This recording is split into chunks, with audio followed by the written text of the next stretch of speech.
Hello students, how are you all? I hope you are all fine and your study is going well.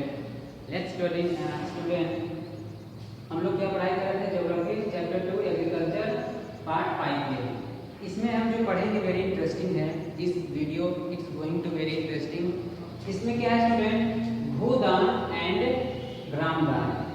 ये कभी कभी question पूछते हैं कि what you understand by the Bhoodan and what is the role of Vinoba Bhave in the Bhoodan movement. Okay, so let's study. कभी कभी question पूछते हैं तो मैंने सोचा कि इसके ऊपर वीडियो बना दूं। Let's study. Mahatma Gandhi declared Vinoba Bhave as his spiritual heir. Mahatma Gandhi ने डिक्लेयर किया था किसको? विनोबा भावे को कि he is his spiritual heir. ठीक है। He also participated in Satyagraha as one of the foremost satyagrahi.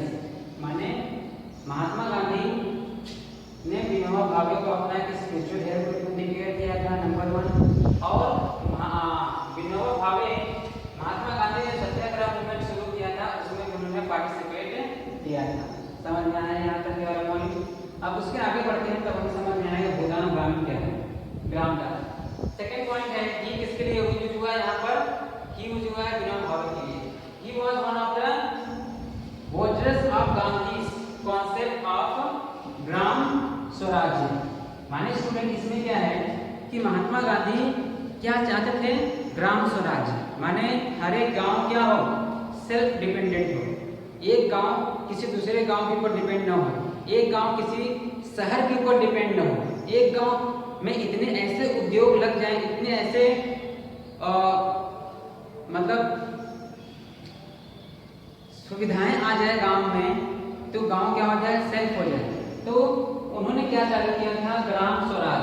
माने गांव स्वराज्य हो, माने गांव में खुद का अपना तंत्र हो, खुद का अपना शासन हो और इंडस्ट्रीज अपने हो, रोजगार ऐसे हो कि कोई भूखा न मरे, कोई शहर में जाकर अपने जीवन को व्यतीत न करे। गांव में ये सब सुविधाएं हम लेकर चले आएंगे तो हमारा गांव बहुत आगे बढ़ेगा। इसी को ध्यान रखते हुए गांधी जी ने ग्राम स्वराज्य शुरू किया था, जिसमें क्या था कि विनोबा भावे उसमें पार्टिसिपेट लिए थे। और इसी पार्टिसिपेशन को लेकर विनोबा भावे वन स्टेट से दूसरे स्टेट जा रहे थे प्रचार प्रसार के लिए। एक बार क्या हुआ घटना, चलो हम लोग पढ़ते हैं। When Vinoba Bhave was delivering a lecture at the क्या है पोचायमपल्ली इन आंध्र प्रदेश। माने विनोबा भावे ग्राम स्वराज्य को लेकर ही लोगों के अंदर जागरूक लेकर आ रहे थे, जागरूकता कर रहे थे। अपने उसी स्पीच को लेकर एक बार कहाँ गए थे? पोचामपल्ली में, जो कहाँ है? आंध्र प्रदेश में। जब वहाँ पर स्पीच दे रहे थे विनोबा भावे, तो वहाँ पर एक जो किसान थे जिनके पास जमीन नहीं था, देखिए सम ऑफ पुअर, गरीब, लैंडलेस, जिसके पास जमीन नहीं था, विलेजेस क्या है? Demanded some land for their economic wealth. माने आंध्र प्रदेश के एक गांव में जब वो गए थे स्पीच देने के लिए, लेक्चर देने के लिए अबाउट ग्राम स्वराज्य के बारे में, तो वहां पर कुछ गरीब जो किसान थे उन लोगों ने गांव से क्या किया था? डिमांड किया था। किससे? विनोबा भावे से। क्या है? Landless villages demand some land, कुछ जमीन मांगा था। किससे? विनोबा भावे से। देयर इकोनॉमिक वेल्थ, क्योंकि किसान के पास जब जमीन नहीं होती है तो उसको कई तरह की समस्याएं को झेलनी पड़ती है।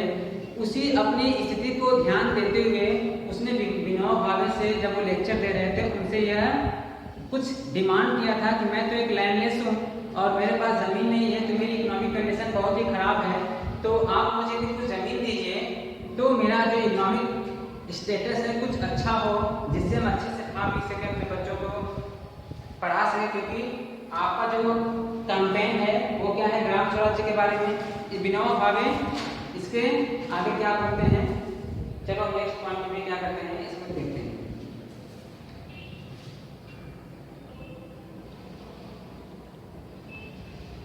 यस, तो जब विनोबा भावे वहां पर लेक्चर दे रहे थे तो उनसे जब किसानों ने कुछ जमीन की डिमांड की फॉर इकोनॉमिक वेल बीइंग के लिए, तब क्या हुआ? विनोबा भावे ने क्या किया? he could not promise। Vinoba Bhave ग्राम स्वराज्य के बारे में स्पीच दे रहे थे। जब उन्होंने डिमांड किया किसानों ने, तब उन्होंने सुना, लेकिन उन्होंने विनोबा भावे ने क्या कहा, उन्होंने प्रॉमिस नहीं किया कि नहीं मैं आपको जमीन देगा, मैं आपको प्रोवाइड कराऊंगा। उन्होंने क्या किया, बट एश्योर, उन्हें कुछ मतलब तसल्ली दिया, तसल्ली दिलाया। क्या दिलाया, देम, किसको, देम किसके लिए है, सम विलेजर्स, जो उन्होंने डिमांड दिया था। क्या, to talk to the government. माने विनोबा भावे को जब उन्होंने डिमांड किया था तो उन्होंने क्या किया था, सम विलेजर्स को संभावना दी थी कि आप चिंता मत कीजिए, मैं इसके बारे में गवर्नमेंट से आपसे बात करूंगा। यहाँ तक समझ में आया। जैसे उन्होंने ये स्पीच किया, तैसे उन्हीं भीड़ में से क्या हुआ, एक व्यक्ति उठा। देखिए, एक व्यक्ति वहां पर उठा। Suddenly one people stood up and what he said, Shri Ramchandra.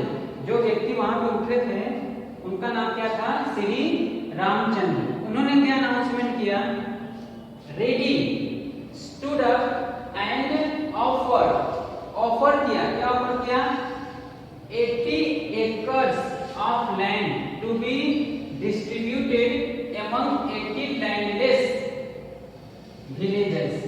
ध्यान से देखिएगा यहाँ पर, माने जब विनोबा भावे स्पीच दे रहे थे आंध्र प्रदेश में, तब वहां पर कुछ व्यक्तियों ने क्या किया था, गांव वालों ने, जिसके पास जमीन नहीं था, उन्होंने क्या कहा था कि मुझे जमीन नहीं है, जमीन न होने के कारण मेरा जो इकोनॉमिक एक्टिविटी से अच्छे से नहीं हो पा रहा है, मैं अच्छे से खा पी नहीं जी पा रहा हूँ, अपने बच्चों को सही से परवरिश नहीं कर पा रहा हूँ।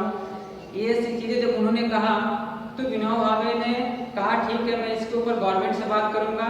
इसके बाद उसी भीड़ में से एक व्यक्ति वहां पर उठा, जिसका नाम क्या था, श्री रामचंद्र राय।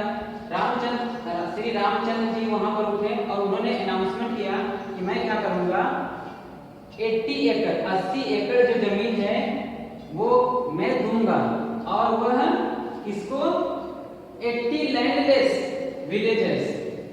बात समझ में आ रहा ना, माने 80 एकड़ में जमीन किसको दूंगा, 80 लैंडलेस। मतलब समझ में आ रहा है, माने एक व्यक्ति कितना पाएगा, 1 एकड़। 80 एकड़ 80 व्यक्तियों में डिस्ट्रीब्यूट करना है गांव वालों को। समझ में आ गया ये वाला। देखिए कितना बड़ा ये चीज अमाउंट है। This act was known as Bhoodan. बात समझ में आया स्टूडेंट, भूदान, इसी को हम क्या बोलते हैं, भूदान। माने श्री रामचंद्र राय ने उस गांव में मतलब जितने भी व्यक्ति थे, लेकिन उन्होंने क्या अनाउंसमेंट किया कि 80 व्यक्ति 80 गांव वालों को मैं क्या करूंगा, 80 एकड़ भूमि दूंगा। इसी को कानून को हम क्या बोलते हैं, भूदान बोलते हैं। तो आई होप ये आपको समझ में आ गया what is Bhoodan, understand this concept. अभी हम नेक्स्ट पढ़ेंगे what is Gramdan. You have understand the Bhoodan, समझ में आ गया ना स्टूडेंट। अब इसके आगे हम पढ़ाई करें व्हाट इज ग्रामदान। ओके,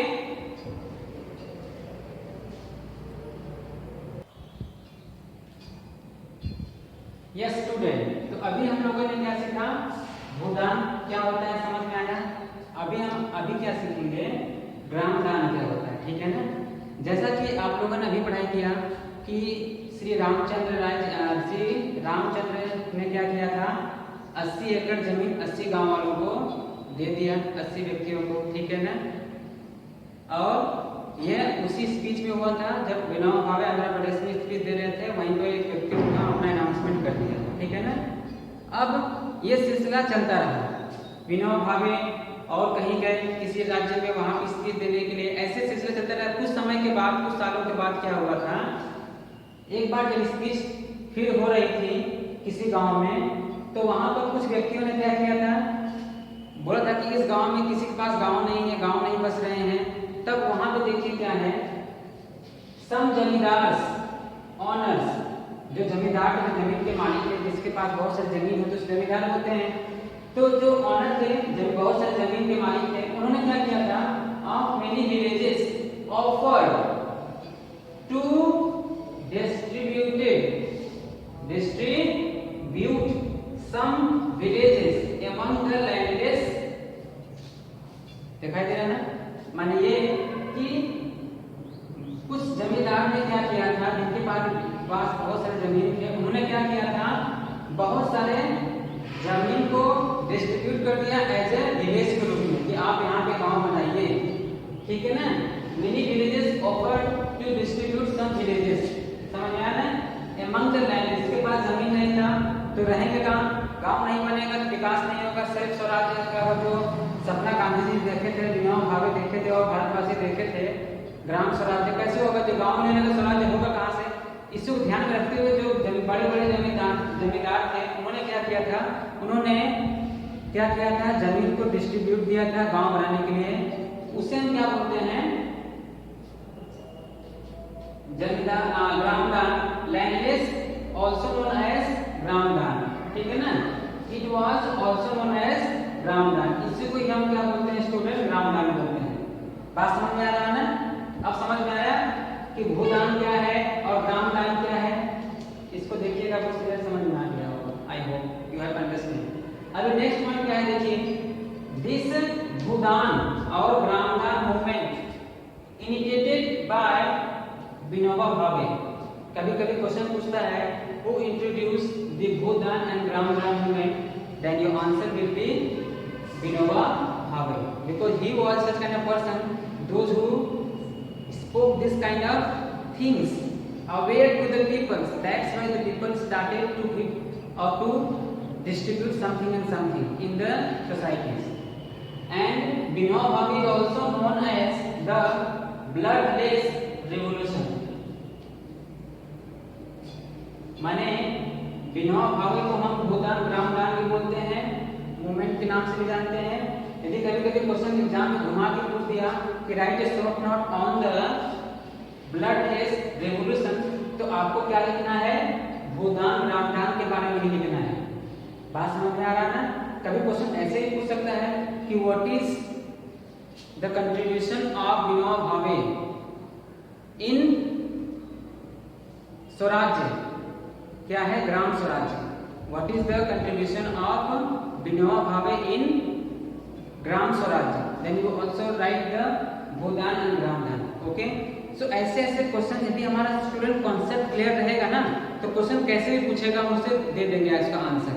तो आप लोग वीडियोस को देखिएगा वन बाय वन। यदि आप वीडियो को देखिएगा तो आपके सब्जेक्ट स्टूडेंट क्लियर हो जाएंगे, कॉन्सेप्ट क्लियर हो जाएगा, और आपको एग्जाम में कैसे भी क्वेश्चन पूछेगा आप उसका आंसर दे दीजिएगा। ओके, तो आप लोग इस वीडियो को देखिएगा, जैसे वीडियो कमेंट करके बताइएगा।